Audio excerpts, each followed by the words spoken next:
Hey, how's it going? Here we are with a very exciting video. We got the Lord of the Rings Collectors booster box here. Very exciting product. A lot of cool stuff here. I just had to do it. I had to do it to him. There's a lot of stuff in this set. A lot of things to say about this set. A lot of it was you can hear in like a lot of different videos because everyone's talking about this set. And yeah. Let's get right into it. A lot of cool stuff here, a lot of good reprints. Surprisingly, even though the main set only has original designs, they also snuck in a couple of special old reprints here, and they put them in the Realms and Relics box topper. So a couple of Realms and Relics just means lands and artifacts, which are some of the most valuable cards in the game. You can get a special one here. It's just Lord of the Rings reskin, basically, kind of how they did the Godzilla cards. It's very exciting. So the collector's boosters, you get one of these in every type of box. This is really hard to open. Oh no, I don't want to damage whatever's in there. Shit. But yeah, you can get one of these. There you go. You can get one of these box toppers in every type of box. But in the collector's boosters, you get a chance at them in the box itself as well. Here we have, okay. Red Horn Pass, Mouth of Ronan. It is a search foil, I think. No, just a regular foil. Okay, so I think the box topper is just a foil. Anyways, but yeah, that's our box topper. I don't think it's the best one, but nice little bonus. Hopefully we get a couple more shots at something cool in the actual packs themselves. So let's get into it. So obviously, that's one of the cool things about the collector packs is those box toppers. You can just find them in there. And obviously, the other cool thing about the packs is the serialized ring. You saw it on the box there. It's the 1-of-1 ring, but there's also a couple of other serialized rings and non-serialized rings that are pretty valuable. Holy shit, these are hard to open. But yeah, okay. Here we go. Okay, a couple of commons here, all foil, obviously. Commons, uncommons. We have our land here. I'm not a really big fan of these. I think it's probably an unpopular opinion. This is the map lands. I know everyone loved them, but oh, nice. Hell yeah. I've been looking for these. This is one of the good cards in this set, one of the good rares, Delighted Halfling. Really happy to see that. Okay, now we have the Showcase card. And then we have a Borderless card here. A couple of Borderless Scene cards. I think these are all, not this one, but I think these are both of the same scene. Really cool. Nice. Okay, so pretty good rare to start off. Really big fan of Delighted Halfling. Really need more copies of that, so I'll take as many as I can get. Oh, let's see. So yeah, this is probably the craziest set they've ever printed. They really went all in on this set. It is obviously a huge IP, but open it backwards. There we go. It's obviously a huge IP, so they're really banking on getting new players in, and I think it's probably working. I went to a couple of pre-release events. And there's a lot of new players there who were just excited to play with Lord of the Rings cards.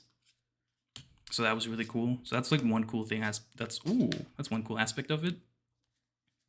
Is that it's getting a little new players in. And there we go. We got another Realms and Relics card. This is a Sword of Hearth and Home. Properly frame that there. Named after this Hergrim Sword of Rohan. So pretty cool to see that there. We got another borderless one. This one you can get at pre-release, but I guess it's just putting them in the collector's box because you get everything in the collector's boxes. Showcase Golem. Another one of the same scene there. So that's pretty cool.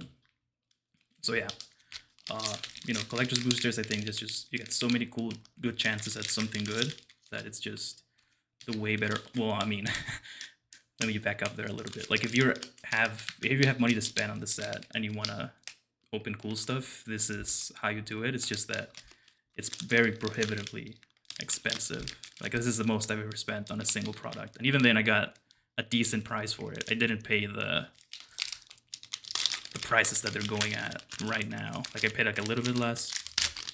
And I didn't order online and got it like an LGS that just was having good prices. So really happy about that. These packs are really hard to open. This is gonna be a long video. Okay. Commons. Couple uncommons. Land here. Okay. Humor. Gloin. Okay, another Sam. That's another good card from this set that you can. People are like building decks around it.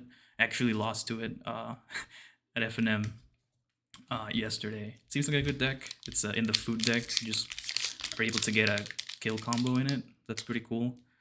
Yeah, so it is straight to modern, and it's not format defining like Modern Masters, but it does have some good cards in there that are seeing some play. So that's another cool thing. I don't know. I feel like a lot of people are very negative on this set because of like how extreme Wizards is going with the promotions and like the serialized rings and like the pricing of it and the amount of products they're putting out. Like every type of product they're like able to make for a set right now. They've made it for this set. Let me see. There we go. And it seems excessive, and I kind of agree on that point, but it does give you more choice. It's just that with so many things to choose from, it can be confusing, kind of like what you need to get or like what's best to get. Oh, hey, Boromir, that's another good card. I like that one. Flowering of the White Tree, Commander card. Showcases. Ooh, Mythic. I think it's the first Mythic. It's not a very good one, but it is a Mythic, and it's part of that one scene that, you know, it's really cool. That, a couple more scene cards. I think these two are from the same scene. Nice.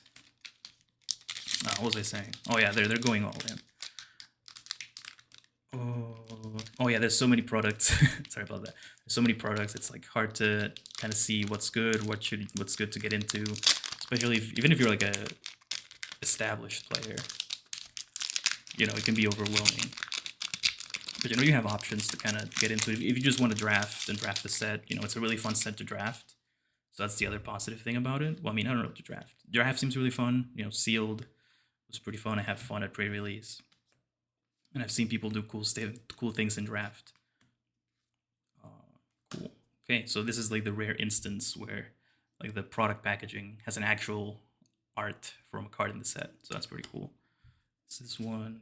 A couple more rares. Oh, nice. I love Mount Doom. I was looking for that one. Yeah. Really happy to see that. Mount Doom. Another birthday party scene. Gandalf. Ooh, wow. This looks really nice foil. This is Tom Bombadil. One of a really big commander card. Showcase foil. Really, really neat looking. Nice. Yeah, limited's pretty fun. So that's, you know, it's always good to have a set that's good for limited. If you want to just do that, you can do that. It's like limited is still like more expensive than other sets, which is a lame, because the limited environment isn't like that much crazier than other standard sets personally. Like you do get to do like cool things with it, but it's not like Double Masters. That's like or like Modern Horizons. That's like another premium set with a limited environment that's like really, really fun. But you know, those cards are more expensive because they have like expensive cards in it. Whereas, and that you can open in the draft packs. Whereas this, if you're just opening draft packs, it's very rare that you're gonna get something, you know, really, really worthwhile. But yeah, that's pretty much it. Should have had more things to say here. But yeah, no, Limited's pretty fun. Ooh, got a Mythic here. I think this is one of like the Mythics that people were really excited about, so that's cool. One of the Nazgul, nice. I don't think that might be the first one. Oh, nice. We got Caracas here, reskinned as the White Tower of Etchelion or whatever. But yeah, that's cool to see here. Really nice to see that. Okay, couple more cool stuff. Oh, hey, nice. I like this card, the Balrog. Yeah, a couple borderless cards here, showcase cards. I think I already messed up my piles, but nice. I don't think I've had cards from that scene yet, the Bridge of Khazad-dûm scene. So that's cool to see, and I really like that card. I played it at pre-release. Really fun to get. I'm brewing like a budget commander with it. We just make a bunch of treasure tokens and try to get it out. Because obviously, if you crack a treasure token for it, you already pay for 2 of its mana value because it gets reduced by 1. And then, obviously, the treasure also makes a mana to pay for it. Yeah, cool to see here. Let's get a couple more commons in there. Commons, land. Fortune You, that's another cool card there. Firmir. Showcase. Ah, perfect. Another Realms and Relics. This one is Castle Ardenvale. Reskinned. Not one of the good ones, but pretty nice nonetheless. Okay, some scene cards here. One of these that it's like exclusive to the bundles. Really cool. Alright, so halfway done. Pretty okay. Like, Caracas is obviously pretty good. I don't know. Obviously, Caracas is going to drop because of this set. It's like a pretty huge reprint for it. But, you know, still pretty cool to see. I mean, I don't think it's legal anywhere. Well, I mean, it's like any format that I play. So I'll probably try to like get rid of it as soon as possible. Because it's like it's banned in Commander, obviously. You can't just be bouncing everybody's Commander every single turn. It's not modern legal. So really only playable in Legacy, but I don't think I'm going to be playing Legacy anytime soon, unless it's like with proxies. Let me do a little bit of reorganizing here. These are sliding off. These are very slick. Whatever. Okay. Commons, forest. Let's get into the rares. Ah, nice. Oh, I don't know if that's that nice. This is the Sauron from the starter deck, which means that it's not very good. So, another one of the Nazgul. Ooh, and another box topper. There we go. This is a Cloudstone Curio, reskin to be the Elfstone. So that's cool. I already own a regular copy of Cloudstone Curio. That's another cool card. Ooh, nice. Hell yeah. Okay, so we got the One Ring, but like not the One Ring, you know? So here it is. This is the One Ring, borderless. It says bundle on the bottom, because it's you'll get one in every bundle, but I guess you can also get it here. Nice. Okay, so that's another one from the Mount Doom scene. Oh, speaking of bundles, I also have another gift bundle, because that's the first item that I usually, for sets that I like to buy at least like a bundle for it. Kind of they're good to display. You can keep the cards there. They're very practical products. So the first product I bought for Lord of the Rings is I pre-ordered a gift bundle. I didn't pre-order at the prices that they're going at now, which I'm really happy about. Like the prices for those spiked. So that's like all I wanted to do. I was like, okay, I'll just get a bundle and I'll get this one because it has the collector booster. So that's pretty good value. But then I realized it didn't come out until later. So I was like, oh man, I really want to open something like right as it releases. So I caved and I bought this box because I really wanted to open something. And then this is an exciting product to open because you never know what you're gonna get. But I don't think we're gonna see any of the cool ring cards here. But that's okay. We've had some decent pulls, I think. I don't know. Compared to other boxes, I think it's all gonna come down to what you get here in the Realms and Relics cards to determine how good your box is. Okay, a couple more borderless scene cards. That's good. I don't know. Who knows? Maybe like the scene cards will have like more demand for them, because there are cards that are getting more demand outside of like normal Magic the Gathering set demand. Because we're finally seeing the thing that other card games have been seeing, where people buy the cards just because they're a fan of the IP, instead of like being interested in them as game pieces. So like in Pokemon, there's like a huge portion of people who just buy Pokemon cards because they love Pokemon and they like the art. And there's some cards that become chase rares just because they have cute art in it and they're rare. And we don't really have that in Magic. Like Magic has just always been a card game first. So most of the cards that are expensive now is just because they're good game pieces that are not very common to come by. And this is changing because here we have like 9 Nazgul cards that people might want to collect. So like they have like all 9 of the Nazgul. They have like all the characters from the movies in there, so people might just want to get like their favorite characters or like the Fellowship, or like might actually want to try to complete one of the scenes. So it's like they can go after the cards without necessarily being interested in them as game pieces. So that's kind of cool to see that in Magic. I don't know. I think it's overall good to have more people interested in the game.